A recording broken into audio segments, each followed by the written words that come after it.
سال حق. سلام به استاد انصاری، من سمیرا هستم، بیننده همیشگی وصال حق.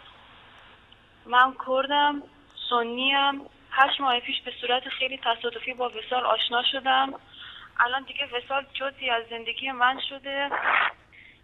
وصال در دو خصوص خیلی منو آگاه کرد.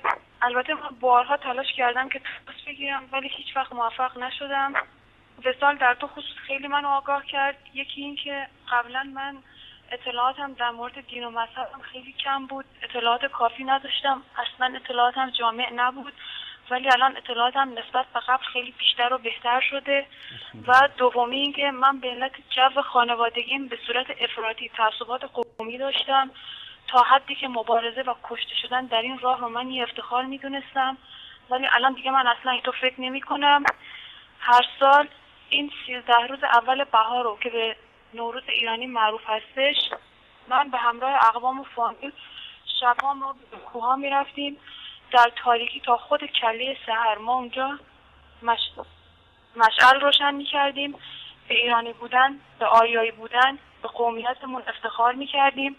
ولی امسال اولین سالی بود که دیگه من اصلا همچین کاری انجام ندادم و الان خیلی خوشحالم. البته من کمابیش در مورد اعمال ناپسند آریایی ها و سبک زندگی فجیعشون یه چیزایی شنیده بودم، ولی بازم من لجاجت به خرج میدادم، قبول نمی کردم، رد می کردم این مسئله رو.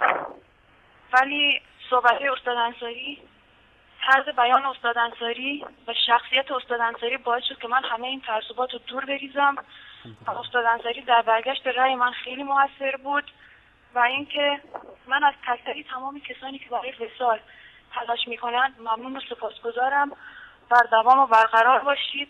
ببخشید من خیلی پرحرفی کردم. خداحافظ. خدا نگهدار شما خواهر گرامی. من تشکر میکنم که این دلگفتتون رو بیان کردید و الله سبحانه و تعالی رو سپاسگزارم که وصال حق رو وسیله قرار داده برای هدایت شما.